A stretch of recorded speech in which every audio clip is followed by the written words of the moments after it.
Hello दोस्तों, स्वागत है आप सभी का एक बार फिर से आपके अपने यूट्यूब चैनल डिफेंस पॉइंट पर। और हमारे आज के इस वीडियो में हम आप लोगों के लिए लेकर के आए हैं कोस्ट गार्ड नाविक एग्ज़ाम की तैयारी के लिए साइंस, रीजनिंग और जीके के मिक्स क्वेश्चंस का एक प्रैक्टिस सेट। दोस्तों वीडियो जो है आज आपके लिए बहुत ज़्यादा स्पेशल और इम्पोर्टेंट होने वाला है, तो इस वीडियो को पूरा ज़रूर से देखिएगा। और एंड में आपका स्कोर कितना रहता है नीचे कमेंट बॉक्स में कमेंट करके बताना बिल्कुल भी मत भूलिएगा। तो आज का जो ये वीडियो है इसको शुरू करने से पहले बोलना चाहूँगा कि अगर आप लोग हमारे चैनल पर पहली बार आए हैं और कोस्ट गार्ड नाविक एग्ज़ाम की तैयारी कर रहे हैं तो चैनल को सब्सक्राइब कर लें और बेल आइकन को प्रेस कर लें ताकि आप लोगों को हमारे द्वारा दिए जाने वाले सभी लेटेस्ट अपडेट्स मिलते रहें। तो चलिए शुरुआत करते हैं एक बहुत ही ईजी क्वेश्चन के साथ में। तो दोस्तों फर्स्ट क्वेश्चन जो कि आपको दिया गया है कि जिस प्रकार छाया का संबंध प्रकाश के साथ में है ठीक उसी प्रकार परावर्तन का संबंध किसके साथ में होगा। तो चलिए देखते हैं ऑप्शंस। तो पहला ऑप्शन दिया गया है कपड़ा, दूसरा ऑप्शन दिया गया है गंदगी, तीसरा ऑप्शन दिया गया है जल और चौथा ऑप्शन दिया गया है वायु।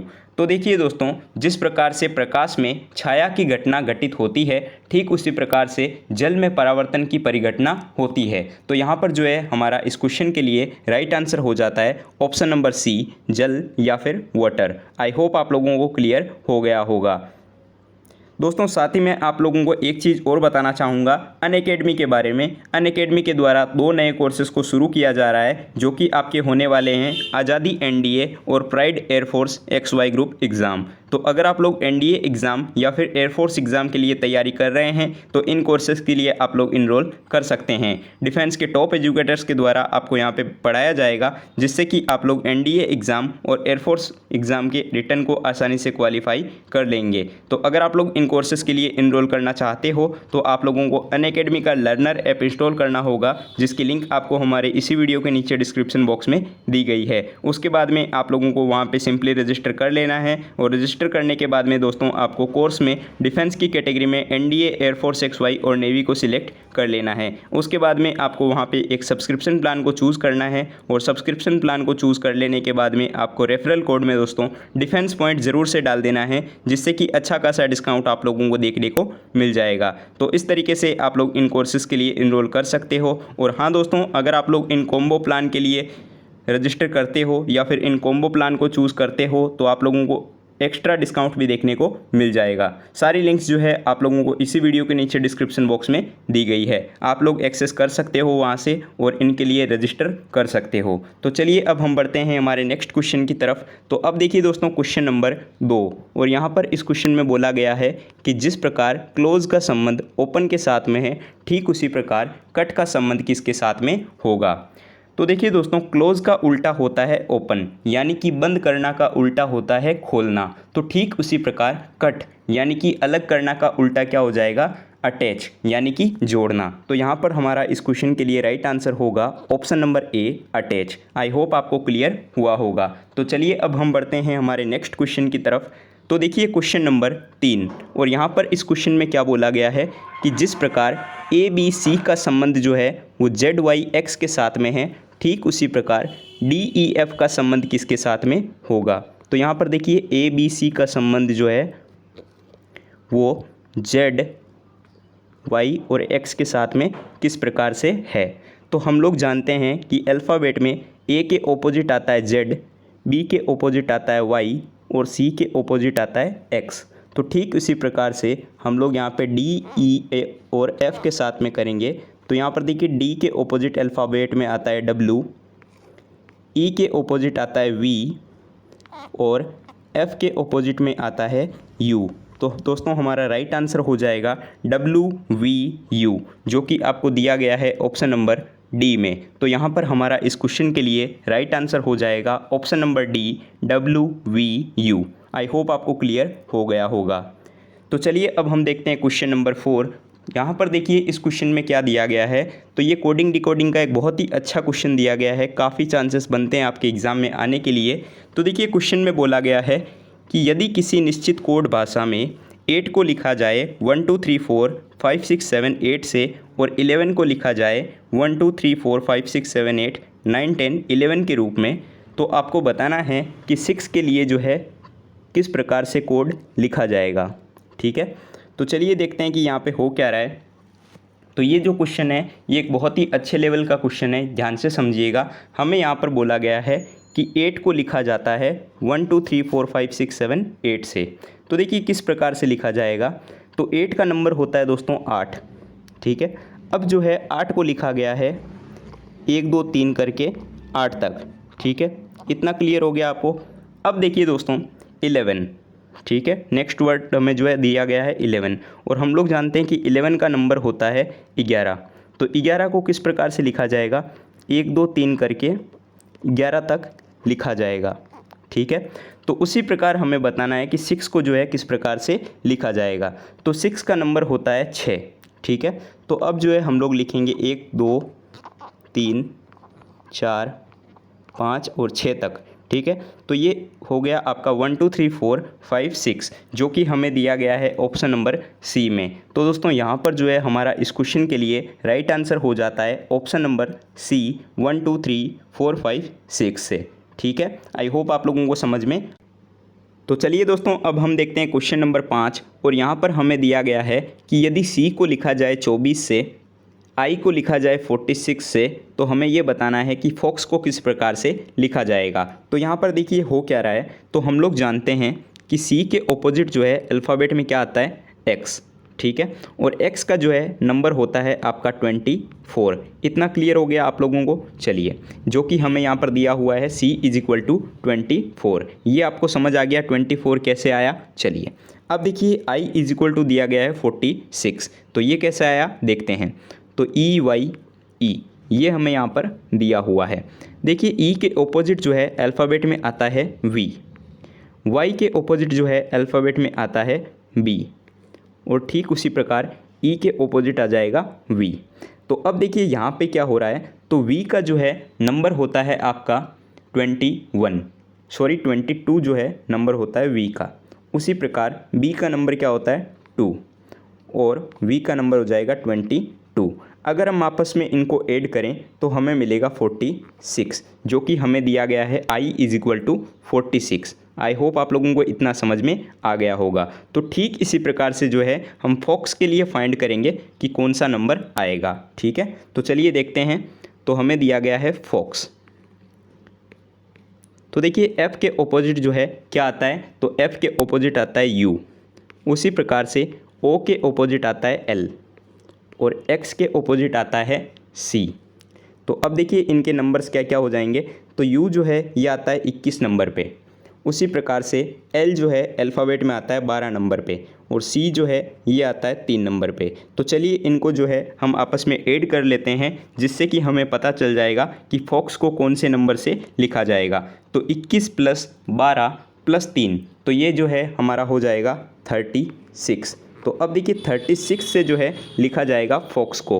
तो ये देखिए हमें ऑप्शन नंबर ए में जो है दिया गया है 36। काफ़ी अच्छे लेवल का क्वेश्चन था, शानदार और टॉप लेवल का क्वेश्चन है। तो ध्यान से देखिएगा, अगर समझ नहीं आया है तो फिर से देख लीजिएगा, एग्ज़ाम में आने के पूरे चांसेस बनते हैं। आई होप आप लोगों को क्लियर हो गया है। तो चलिए अब हम बढ़ते हैं हमारे नेक्स्ट क्वेश्चन की तरफ। तो चलिए दोस्तों अब हम देखते हैं क्वेश्चन नंबर 6, जो कि हमें दिया गया है एक मिसिंग नंबर का क्वेश्चन, यानी कि लुप्त संख्या का। इस चैप्टर को हमने पहले ही कवर कर लिया है, तो आई होप आप लोगों को देखते ही समझ आ जाएगा कि यहाँ पे हो क्या रहा है। तो बहुत ही इजी क्वेश्चन आपको दिया गया है। यहाँ पर जो है आपको लास्ट के 2 नंबर्स देख लेने हैं, जिससे कि आपकी सीरीज़ सॉल्व हो जाएगी। तो यहाँ पर देखिए हो क्या रहा है। तो पहले हमें नंबर दिया गया है 67, लास्ट के 2 नंबर मैं यहाँ पर उठा रहा हूँ, ठीक है। उसके बाद में दिया गया है 64, फिर उसके बाद में जो है हमें दिया गया है 61, फिर दिया गया है 58, और हमें बताना है कि इसके अगला पद जो है ये यहाँ पे क्या आएगा, ठीक है। तो यहाँ पर देखिए हुआ क्या है। तो 67 से 64 तक जाने में दोस्तों -3 होता है, ठीक है। उसी प्रकार 64 से 61 तक जाने पर भी -3 कम होता है। उसी प्रकार से 61 से जब हम 58 की ओर जाएंगे तो फिर से -3 कम हो जाएगा, और यहाँ पर जो है जो अगला पद हमें मिलेगा यहाँ पर भी सेम चीज़ अप्लाई होगी, यानी कि -3। तो हमें यहाँ पे क्या मिल जाएगा, हमें यहाँ पे मिलेगा 55। अगर हम आगे के नंबर्स को ऐड करें तो हमें यहाँ पर मिलेगा 5, 99 और 5, ठीक है, जो कि हमें यहाँ पर कहाँ दिया गया है, तो ये जो है हमें ऑप्शन नंबर सी में दे रखा है। तो यहाँ पर दोस्तों हमारा इस क्वेश्चन के लिए राइट आंसर हो जाता है ऑप्शन नंबर सी, ठीक है। तो ऑप्शन नंबर सी जो है ये हमारी इस श्रृंखला को पूरा करेगा। आई होप आप लोगों को क्लियर हो गया होगा। तो चलिए अब हम बढ़ते हैं हमारे नेक्स्ट क्वेश्चन की तरफ। तो देखिए क्वेश्चन नंबर 7 बहुत ही अच्छा क्वेश्चन दिया गया है, ध्यान से समझिएगा। यहाँ पर देखिए एक फिगर आपको दी गई है और इस फिगर में कुछ नंबर्स लिखे हुए हैं 3, 5, 8, 13 और 22, और उसके बाद में यहाँ पर जो है आपको एक क्वेश्चन मार्क दिया गया है और आपको बताना है कि ये जो क्वेश्चन मार्क है ऑप्शंस में से कौन से नंबर को रिप्लेस करेगा। तो यहाँ पर देखिए कौन सा लॉजिक लग रहा है। तो यहाँ पर देखिए दोस्तों, अगर मैं इस 3 को 2 से इंटू करूँ, ठीक है, तो मुझे मिलेगा 6, और फिर जो है मैं -1 कर दूँ तो मुझे मिलता है 5, जो कि हमें यहाँ पर नेक्स्ट नंबर मिल जाता है, ठीक है। अब देखिए दोस्तों, हमें जो नेक्स्ट नंबर दिया गया है 5, इस 5 को अगर मैं यहाँ पे इंटू करूँ 2 से तो मुझे मिलता है 10, ठीक है। और इस बार जो है -1 नहीं करके मैं अगर कर दूँ -2 तो मुझे जो है नेक्स्ट नंबर मिल जाता है 8, ठीक है। और इसी प्रकार से अगर मैं 8 को भी 2 से इंटू करूँ तो मुझे मिलता है 16, और इस बार जो है मैं यहाँ पर -3 कर देता हूँ तो मुझे मिलता है नेक्स्ट नंबर 13, ठीक है। इसी प्रकार से जो है हम नेक्स्ट नंबर के साथ में करेंगे। तो हमें यहाँ पे 13 दिया हुआ है, तो 13 को जो है हम इंटू कर लेंगे 2 से, तो हमें यहाँ पे मिलेगा 26, ठीक है। और 26 में से अगर हम यहाँ पर 4 को कम करेंगे, ठीक है, तो हमें यहाँ पर मिलेगा 22 मिल गया। तो इस 22 को जो है हम इंटू करेंगे 2 से, ठीक है। तो ये जो है हमें मिलेगा कितना, ये हमें मिल जाता है 44, ठीक है। और इस बार जो है हम यहाँ पर -5 को कम करेंगे तो ये जो है हमें नंबर मिलेगा 39, यानी कि ये जो क्वेश्चन मार्क हमें दिया हुआ है इसकी जगह पे आएगा 39, जो कि हमें यहाँ पर दिया हुआ है ऑप्शन नंबर सी में। तो यहाँ पर जो है दोस्तों हमारा इस क्वेश्चन के लिए राइट आंसर हो जाता है option number C 39। I hope आपको क्लियर हो गया होगा। तो चलिए अब हम बढ़ते हैं नेक्स्ट क्वेश्चन की तरफ। तो यहाँ पर देखिए क्वेश्चन नंबर 8, और यहाँ पर क्या बोला गया है कि चूज़ डिफरेंट शेप, यानी कि श्रेणी में से विषम आकृति को चुनें, यानी कि इनमें से कौन सी फिगर है जो कि आपको अलग दिख रही है। तो यहाँ पर बहुत ही इजी क्वेश्चन दिया गया है, आपको देखते ही पता चल जाना चाहिए कि फिगर नंबर सी जो है ये आपका डिफरेंट शेप यहाँ पे हो जाता है, क्योंकि देखिए बाकी में सर्कल्स जो है वो एक दूसरे को टच कर रहे हैं, लेकिन फिगर सी में जो है ये सर्कल जो है एक दूसरे के अंदर बने हुए हैं, ठीक है। तो ये जो है यहाँ पर अलग हो जाता है, ठीक है। चलिए तो अब देखिए दोस्तों क्वेश्चन नंबर 9, जो कि आपको यहाँ पर जीके का एक क्वेश्चन दिया हुआ है और यहाँ से जो है आपका जीके का सेक्शन शुरू होता है। तो ये सेक्शन भी आपके लिए बहुत ज़्यादा स्पेशल और इम्पोर्टेंट होने वाला है, तो वीडियो को यहाँ से कंटिन्यू ज़रूर से कीजिएगा, बिल्कुल भी स्किप आपको नहीं करना है। तो क्वेश्चन दिया गया है कि आर्यभट्ट और कालिदास ये दोनों जो है किस गुप्त शासक के दरबार में थे, ठीक है। ऑप्शंस दिए गए हैं कुमारगुप्त फर्स्ट, चंद्रगुप्त द्वितीय, समुद्रगुप्त या फिर स्कंदगुप्त। तो देखिए आर्यभट्ट और कालिदास ये दोनों ही जो है वो चंद्रगुप्त द्वितीय के राज दरबारी थे, ठीक है। तो यहाँ पर जो है हमारा राइट आंसर हो जाता है ऑप्शन नंबर बी चंद्रगुप्त द्वितीय। क्लियर हो गया। चलिए अब देखिए question number 10, most important question, जो कि आपको दिया गया है कि कौटिल्य द्वारा रचित पुस्तक कौन सी थी, ठीक है। तो कौटिल्य, जिनको हम लोग एक अन्य नाम से भी जानते हैं चाणक्य, ठीक है, ये आपको पता होगा। तो चाणक्य कौन थे, तो चाणक्य जो है ये आपके चंद्रगुप्त मौर्य के गुरु और उनके राज दरबारी थे, और इन्होंने जो है एक पुस्तक लिखी थी जिसका नाम था अर्थशास्त्र, और ये जो अर्थशास्त्र पुस्तक है ये आपके राजनीति के ऊपर आधारित थी। तो यहाँ पर दोस्तों हमारा इस क्वेश्चन के लिए राइट आंसर हो जाता है ऑप्शन नंबर ए, कौटिल्य के द्वारा रचित पुस्तक का नाम था अर्थशास्त्र। क्लियर हो गया। चलिए बढ़ते हैं नेक्स्ट क्वेश्चन की तरफ। तो अब देखिए क्वेश्चन नंबर 11, यहाँ पर क्वेश्चन में बोला गया है कि भारतीय सिविल सेवा किस गवर्नर जनरल या फिर वायसराय के शासन के दौरान आरंभ की गई थी। मोस्ट इंपॉर्टेंट क्वेश्चन हो जाता है, एसएससी, रेलवे और डिफेंस, लगभग सभी एग्जाम्स में जो है ये क्वेश्चन पूछा जाता है। तो ऑप्शंस दिए गए हैं Lord Dalhousie, Lord Curzon, Lord William Bentinck या फिर लॉर्ड कॉर्नवालिस। तो यहाँ पर जो है हमारा राइट आंसर हो जाएगा ऑप्शन नंबर डी सिविल सेवा जो है वो लॉर्ड कॉर्नवालिस के समय में आरंभ की गई थी भारत में। तो यहाँ पर जो है राइट आंसर होगा ऑप्शन नंबर डी। क्लियर हो गया। चलिए अब देखिए क्वेश्चन नंबर 12। यहाँ पर जो है ये क्वेश्चन भी आपके लिए दोस्तों काफ़ी ज़्यादा इंपॉर्टेंट हो जाता है, क्योंकि पिछले एग्ज़ाम में जो है आपके पूछा गया था कि भारत का सबसे पुराना बैंक कौन सा है। तो यहाँ पर जो है पूछा जा सकता है कि भारत का सबसे पहला समाचार पत्र कौन सा है। ठीक है, क्वेश्चन भी आपका यही है कि भारत का सबसे पहला समाचार पत्र कौन सा है। तो भारत का सबसे पहला समाचार पत्र जो है ये आपका था बंगाल गजेट। ठीक है, तो यहाँ पर राइट आंसर हो जाता है option number B, Bengal gazette. ये आपको याद रखना है, मोस्ट इम्पोर्टेंट आपके लिए हो जाता है। तो अब देखिए दोस्तों क्वेश्चन नंबर 13। यहाँ पर इस क्वेश्चन में बोला गया है कि किस देश का संविधान विश्व के किसी भी सार्वभौम देश में सबसे बड़ा लिखित संविधान है। ये क्वेश्चन भी शानदार लेवल का क्वेश्चन है, लिखित संविधान और वो भी सबसे बड़ा। ठीक है, तो ये जो है हमारे भारत देश का संविधान है जो कि सबसे बड़ा लिखित संविधान है। ये क्वेश्चन भी काफ़ी बार जो है आपके एसएससी और रेलवे एग्ज़ाम में भी आ चुका है। ठीक है, चलिए अब देखिए क्वेश्चन नंबर 14। यहाँ पर इस क्वेश्चन में क्या बोला गया है। तो क्वेश्चन में बोला जा रहा है कि निम्नलिखित में से किस में मौलिक कर्तव्यों को अपनाया गया है। ठीक है, तो किससे जो है मौलिक कर्तव्यों को लिया गया है ये आपको बताना है। ऑप्शंस दिए गए हैं फ्रांसीसी संविधान, भारतीय संविधान, स्पेनिश संविधान या फिर यूएसएसआर संविधान यानी कि सोवियत संघ रूस से।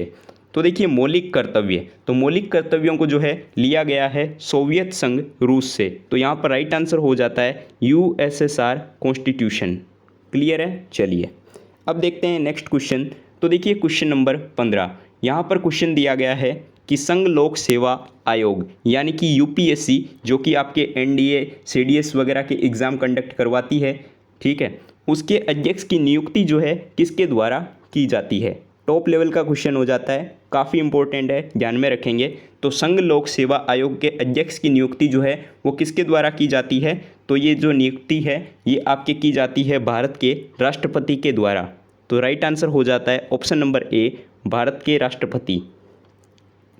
अब देखिए क्वेश्चन नंबर 16 और यहाँ पर इस क्वेश्चन में क्या दिया गया है। साइंस का क्वेश्चन बनता है और क्वेश्चन में बोला जा रहा है कि 5 किलोग्राम की एक वस्तु को 2 मीटर की ऊंचाई तक उठाया जाता है तो इस प्रक्रिया में कितना कार्य किया जाएगा। और यहाँ पर जी की वैल्यू जो है आपको दी गई है 9.8 मीटर पर सेकंड स्क्वायर। ठीक है, तो ये जो है आपको यहाँ पर कार्य बताना है। तो दोस्तों हम लोग एक फॉर्मूला जानते हैं, पहले भी मैंने आपको इसके बारे में पढ़ाया है। W बराबर होता है आपका mgh, ये आपको पता होगा। तो अब देखिए हमारे पास में जो है वैल्यू दी गई है तो हम लोग निकाल सकते हैं कि कितना कार्य यहाँ पे होगा। तो देखिए W इज इक्वल टू ये आपका हो जाएगा m कितना दिया हुआ है। तो m जो है हमें यहाँ पर दिया हुआ है 5 किलोग्राम। ठीक है, g कितना दिया गया है। तो g की वैल्यू जो है आपके है यहाँ पे 9.8 और h ऊंचाई तक उठाया जाता है और h का मान दिया गया है 2। तो इनको जो है हम जब आपस में मल्टीप्लाई करेंगे तो हमें जो है मिलेगा 98 जूल। तो 98 जूल जो है हमें दिया गया है ऑप्शन नंबर डी में। तो यहाँ पर दोस्तों हमारा इस क्वेश्चन के लिए राइट आंसर हो जाएगा ऑप्शन नंबर डी 98 जूल यानी कि 98 जूल। क्लियर हो गया। चलिए देखते हैं नेक्स्ट क्वेश्चन। तो यहाँ पर क्वेश्चन दिया गया है कि यदि एक गेंद ऊपर की ओर फेंकी जाती है तो निम्नलिखित में से उनमें क्या परिवर्तित नहीं होता है। ठीक है, तो समझ लीजिए कि कोई एक गेंद है जिसको ऊपर की ओर फेंका जाता है तो अब उसमें कौन सी चीज़ परिवर्तित नहीं होगी ये बताना है। ऑप्शंस दिए गए हैं त्वरण यानी कि एक्सेलरेशन, स्पीड यानी कि गति, स्थितिज ऊर्जा यानी कि पोटेंशियल एनर्जी या फिर डिस्टेंस। तो यहाँ पर जो है थोड़ा ध्यान से समझिएगा इस चीज़ को। तो मैं आपको पॉइंट क्लियर कर दूं कि जब भी किसी गेंद को ऊपर की ओर जब हम फेंकते हैं तो उसका जो पथ जो बनता है, ठीक है, वो परवलयाकार होता है। और ऐसी स्थिति में इसकी गति, स्थितिज ऊर्जा और दूरी ये तीनों चीज़ें जो है वो परिवर्तित होती है। लेकिन इसका जो त्वरण होगा यानी कि जो एक्सेलरेशन होगा वो नहीं बदलता है, यानी कि अपरिवर्तित रहता है। इसमें जो त्वरण का मान होगा वो जी के बराबर होता है, ये भी आपको याद रखना है। तो यहाँ पर जो है हमारा इस क्वेश्चन के लिए राइट आंसर हो जाएगा ऑप्शन नंबर ए, त्वरण। ये जो है नहीं बदलता है यानी कि परिवर्तित नहीं होता है। क्लियर हो गया। चलिए अब देखिए दोस्तों क्वेश्चन नंबर 18। यहाँ पर भी जो है काफ़ी अच्छा क्वेश्चन आपको दिया गया है, नेवी एयरफोर्स के एग्ज़ाम में जो है आ चुका है। यहाँ पर क्वेश्चन दिया गया है कि विद्युत बल्बों के तंतु सामान्यतः किसके द्वारा बने हुए होते हैं। ऑप्शंस दिए गए हैं नाइक्रोम, टंगस्टन, कॉन्स्टेंटन या फिर मैंगनीज। तो यहाँ पर राइट आंसर हो जाता है ऑप्शन नंबर बी, टंगस्टन। ठीक है, अब देखिए थोड़ा चीज़ें यहाँ पे भी क्लियर आप लोग कर लीजिए। तो विद्युत बल्ब की बात आती है तो विद्युत बल्ब का आविष्कार जो है वो थॉमस एल्वा एडिसन के द्वारा किया गया था। और बल्ब में क्या होता है, तो बल्ब में जो है कांच का खोखला गोला होता है, उसके अंदर टंगस्टन का फिलामेंट लगा होता है। ठीक है, और इसमें धारा प्रवाहित जो की जाती है वो 1500 डिग्री सेंटीग्रेड से 2500 डिग्री सेंटीग्रेड तक हो जाती है। ठीक है, और इसका जो फिलामेंट जो होता है वो आपके टंगस्टन का बना हुआ होता है। और बल्ब में जो है आपके अगर पूछा जाए कि कौन सी गैसें भरी हुई होती है तो इसमें नाइट्रोजन और आर्गन जैसी निष्क्रिय गैसें, यानी कि जो निष्क्रिय गैसें होती है, इनका मिश्रण भरा हुआ होता है। ये भी आपको याद रखना है, यहाँ से भी जो है क्वेश्चन बन सकते हैं। क्लियर हो गया। चलिए अब देखिए क्वेश्चन नंबर 19। यहाँ पर इस क्वेश्चन में क्या बोला जा रहा है, तो क्वेश्चन में बोला गया है कि फ्लेमिंग का वाम हस्त नियम, यानी कि फ्लेमिंग का जो लेफ्ट हैंड रूल है वो आपके किससे संबंधित है। ऑप्शंस दिए गए हैं धारा पर विद्युत क्षेत्र, ऑप्शन नंबर बी चुंबक पर चुंबकीय क्षेत्र, ऑप्शन नंबर सी चुंबक पर विद्युत क्षेत्र, या फिर ऑप्शन नंबर डी धारा पर चुंबकीय क्षेत्र। तो यहाँ पर जो है हमारा राइट आंसर क्या हो जाता है, तो राइट आंसर हो जाएगा ऑप्शन नंबर डी धारा पर चुंबकीय क्षेत्र। तो ये देखिए है क्या, तो फ्लेमिंग का जो बायां हाथ का नियम है उसके अनुसार क्या होता है, तो विद्युत धारा और चुंबकीय क्षेत्र ये दोनों जो है एक दूसरे के लंबवत होते हैं। ठीक है, तो फ्लेमिंग के बाएं हाथ के नियम के अनुसार धारा पर चुंबकीय क्षेत्र की व्याख्या करता है। तो राइट आंसर हो जाता है ऑप्शन नंबर डी। और इसके अलावा मैं आपको यहाँ पर एक दो चीज़ें और बताऊँ तो देखिए दोस्तों, फ्लेमिंग के बाएं हाथ का जो नियम है ये इलेक्ट्रिक मोटर के लिए लागू होता है, और जो दाएं हाथ का नियम है वो आपके इलेक्ट्रॉनिक जनरेटर के लिए लागू होता है। तो ये भी आपको ध्यान में रख लेना है। और इस क्वेश्चन की अगर बात की जाए तो राइट आंसर हो जाता है ऑप्शन नंबर डी। ठीक है, अब देखिए आज के इस वीडियो का लास्ट क्वेश्चन, तो 20 नंबर क्वेश्चन में आपको बोला गया है कि न्यूक्लियर संलयन के दौरान निम्नलिखित में से क्या होता है। न्यूक्लियर संलयन, ठीक है, यानी कि न्यूक्लियर फ्यूजन के दौरान क्या होता है ये आपको बताया है। तो अब देखिए ऑप्शंस दिए गए हैं कि न्यूट्रॉन बमबारी से भारी न्यूक्लियस खंडित होता है, ऑप्शन नंबर बी एक भारी न्यूक्लियस स्वतः ही खंडित हो जाता है, ऑप्शन नंबर सी दो हल्के न्यूक्लियस मिलकर एक भारी न्यूक्लियस बनाते हैं, या फिर ऑप्शन नंबर डी एक हल्का न्यूक्लियस स्वतः ही खंडित हो जाता है। तो यहाँ पर जो है हमारा राइट आंसर हो जाएगा ऑप्शन नंबर सी। यहाँ पर देखिए थोड़ा बहुत समझिए आप इसके बारे में कि जब भी दो हल्के नाभिक परस्पर संयुक्त हो करके एक भारी तत्व के नाभिक की रचना करते हैं तो ये जो प्रक्रिया होती है, ये जो प्रोसेस होती है, इसको हम लोग बोलते हैं नाभिकीय संलयन। ठीक है, और नाभिकीय संलयन के दौरान जो है जिस नाभिक का निर्माण होता है उसका द्रव्यमान जो है वो संलयन में भाग लेने वाले दोनों नाभिकों के सम्मिलित द्रव्यमान से थोड़ा सा कम होता है। ठीक है, ये भी आपको याद रखना है। क्लियर हो गया। आई होप आप लोगों को सारे क्वेश्चन जो है समझ में आ गए होंगे।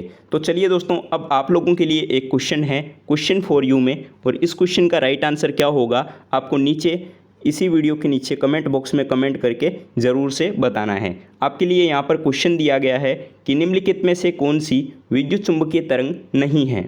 ठीक है, तो इनमें से कौन सी जो है इलेक्ट्रोमैग्नेटिक वेव नहीं है ये बताना है।